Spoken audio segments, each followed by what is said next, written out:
Well, hi guys and gals, it's me, George, the Shade Tree Fix-It Man. And you all have seen me using my vintage Buffalo drill press, and most recently using it as a milling machine. And I'm going to continue to use it as a milling machine. I just picked up another vintage drill press. This one here happens to be a Delta. You can just, well, you probably can't make it out, but I have looked at it from a bunch of different angles, and I can see the A at the end there, and I can see the T there. I can't make out the, well, if you look really carefully as you're swinging around, you can almost see the D over there. Anyway, it's a Delta drill press, and these were variously called a Delta Rockwell because the Rockwell company bought out Delta, I guess. And these were also labeled as a Homecraft. Sometimes Delta Homecraft, sometimes Rockwell Homecraft. And so anyway, I found this on Facebook Marketplace and had a great conversation with a fellow that I bought it from. His name was Donnie, and I have another thing to show you on another video that he passed on to me. But this thing works just dandy. Now you can see by looking at it from here that this Delta is not quite the same as my old Buffalo. The Buffalo is considerably older, but it's also heavier duty. The post is bigger around than this one. It's just more massive all around. But I was looking for another drill press that I thought I was going to make into a dedicated milling machine, and that's what this was supposed to be for. And part of the reason I got it was because this has a quill lock on it, so that you can lock the quill in place, you know, so it won't go up and down. And we still may do that. This one has a little bit of an issue right there, but I have already done some investigation. This is not bolted down. You know George, he's not going to leave it the way it is. I think this main post is sticking down below the base, so it doesn't sit perfectly flat. But it will when we're done. But I found out that this has a quill stop up in here. See that? Oh, no you can't because I'm not pointing it at it. But see that? That's for the shaft to go up and down. Well, the play is right in there. See that going up and down? Yeah, so I can adjust that and take that out of it. But I'm still thinking, because this one is much heavier duty, that I may continue to use this one as my milling machine and turn this one into my dedicated drill press. Now, and you can see this is sticky. I've already tried spraying some penetrating oil in there. It needs a good cleaning. There used to be a plate on here, and it probably said Delta on it. I'm going to see if I can find a replacement, because that also keeps all the dirt out of there. But we're going to be tearing this thing down. I don't have the belt on it. The motor is just sitting in place. I took it off when I picked it up yesterday. It sounds like it has a little bit of noise in its bearings. So we'll clean that up and make that run better. It is a capacitor start motor, so that's a good thing, and should have plenty of power for what I want it to do.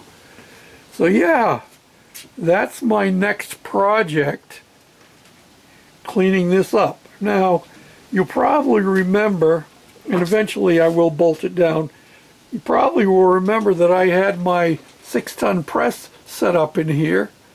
And oh, before I go on to that, I have to have a light on here. You know, it's good to have a dedicated light. And I was trying to think what I could find. Well, they sell the original style light for this that clips into this hole right here. See that? But the cheapest one is like 70 bucks plus shipping. Well, it's vintage, right? What would be better than to use a vintage light socket and a flex tube from some thing, not sure what, and I have this cone here, which is all brass. See that? This came off of a vintage piece of equipment that came with my bandsaw that I haven't put together yet. But I'm thinking if I strip the paint off of this, that would be pretty nice looking.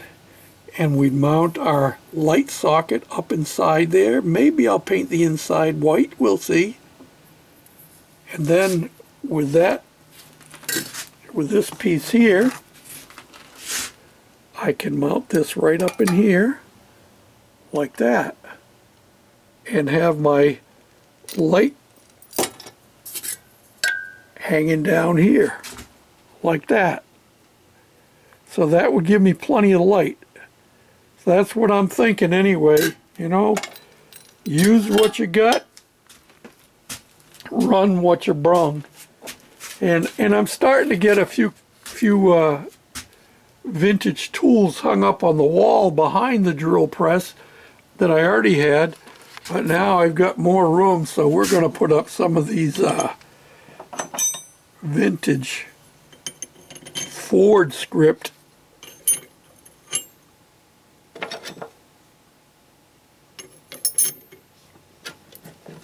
wrenches and hang them up on the wall, don't you know? We've got them on the Goofy cart just like this. You know, like right here. That's one of them. We got another one down here on either side that holds my headlights and my shocks. Yeah, they make great brackets. So we're probably going to hang these up here, you know, on the wall and add to our collection. Now, I started to tell you about the press, the 6-ton press. Well, I brought it over here and I mounted it over here. I had already moved my parts cleaner over. So now we have our press set up here, and it works out perfect because this stand is the stand that the drill press was on. And I originally was thinking about putting the drill press over here, but I decided why not keep them both side by side. So I've got this screwed down to the floor so it's nice and solid, and I got a couple of bolts in this to make it nice and solid so that it's, you know, it ain't going nowhere. And it came with these plates here, but these were some steel bars that I had in my junk bin, and so I cleaned them up and I've painted them. They've already been used a bunch of times because sometimes you got to build it up higher, and sometimes you got to use a piece of wood, you know, and sometimes you need to add to your press, get more length out of it. So we've got those pieces there too. So this is good because I had already put up this gooseneck light for my parts cleaner, but it's in such a place that I can use it right here over my press as well. So that's where that's ended up. I've got to do some major cleaning in here. This place is trashed. I got stuff all over my table saw from when I didn't show you me doing it, But maybe I'll take you over and show you what I did do. Hold on to your hats, because before we go, you might notice that I have towels hanging over my mechanic equipment over here. This here is my and it's turned on for some reason. I must have forgot to turn it off. This is my ultrasonic cleaner that I use for cleaning carburetors. But I like to keep it pretty clean, so I keep that under wraps. Alright, well, here we go.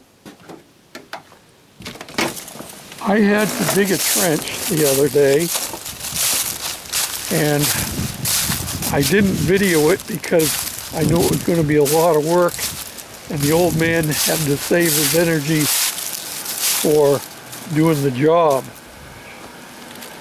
We lost water last week.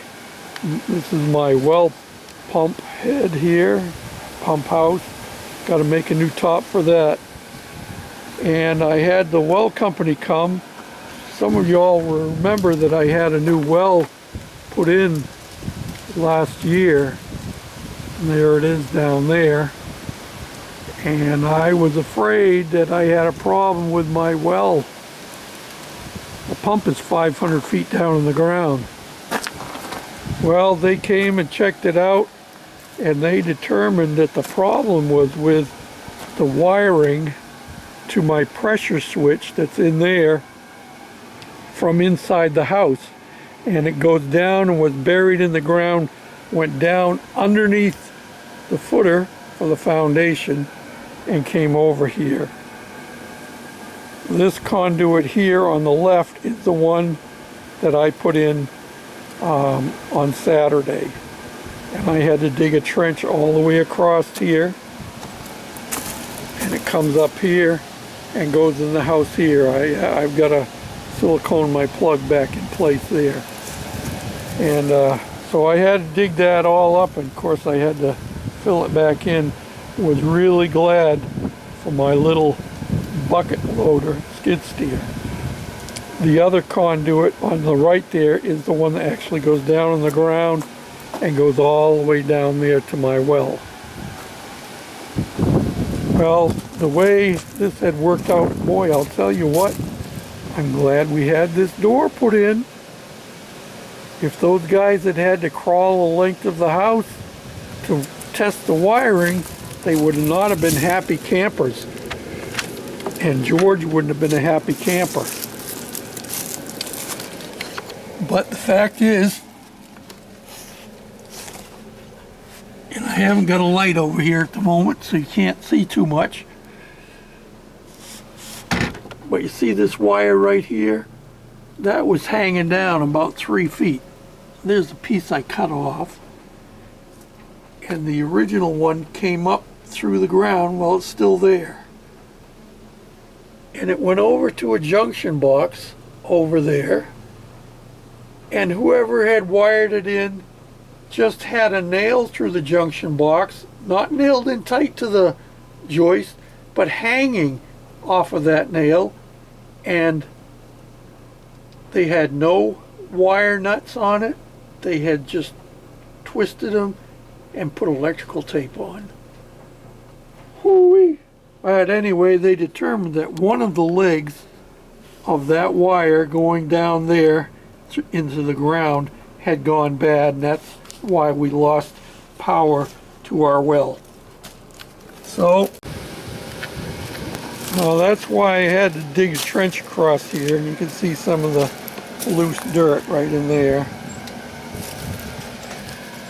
So, yeah, I've got to build a new top for my well house. It's just a fiberglass cover, and the hinges have been gone off it since long before I moved in here. And so you have to kind of flip it off, and it's kind of awkward to do.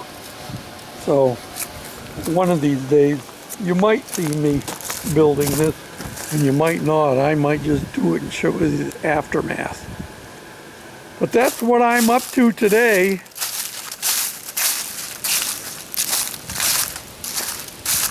busier than a one-armed paper hanger. Oh, pick up the rubbish, George. You can see we got leaves all over the place. George is working at trying to clean things up, you know.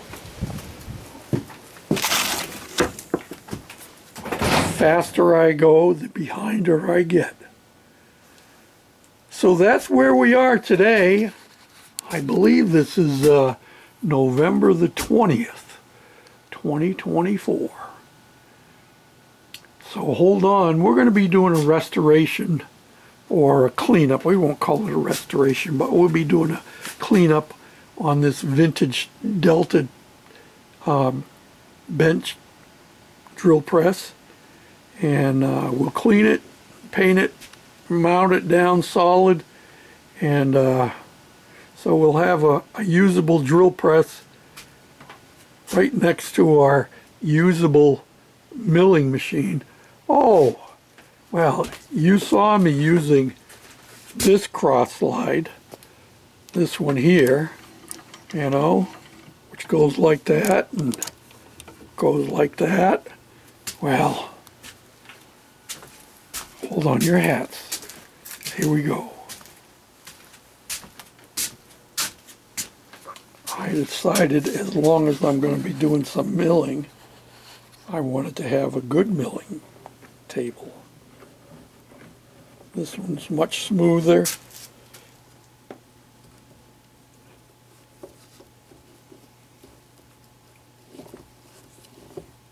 I've got it, this hasn't been tightened down, hasn't been adjusted.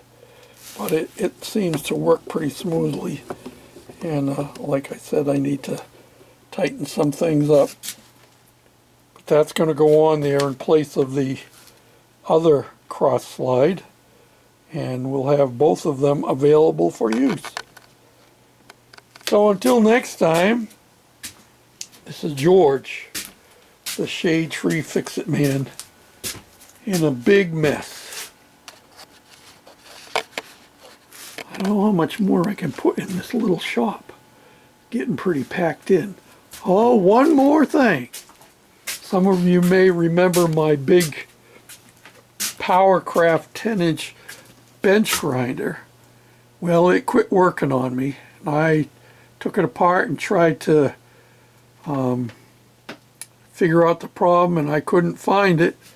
As it turns out, it was in the switch itself. And I took it to an electric place down in Jackson, Tennessee, and they called me this morning to tell me that they have it ready for me.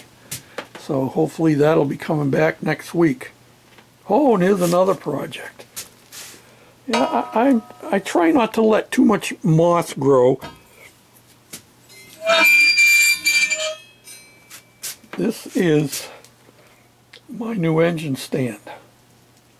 I haven't quite finished it up yet. I gotta finish cleaning it up and then I'll paint it. And when we get it ready, then we can take this motor. Oh yeah, that's the new motor for the Goofy cart. That's the 22 horse Onan. It's going to replace the 18 horse Briggs & Stratton. And got my engine hoist in here. Yeah, you've seen me use this before. Of course, you know what it really is. It's not really an engine hoist. What it is the Hoyer lift that they use for moving immobile medical patients. That's what they use it for. Yep. And I can lift it right up on there because this thing weighs over 100 pounds.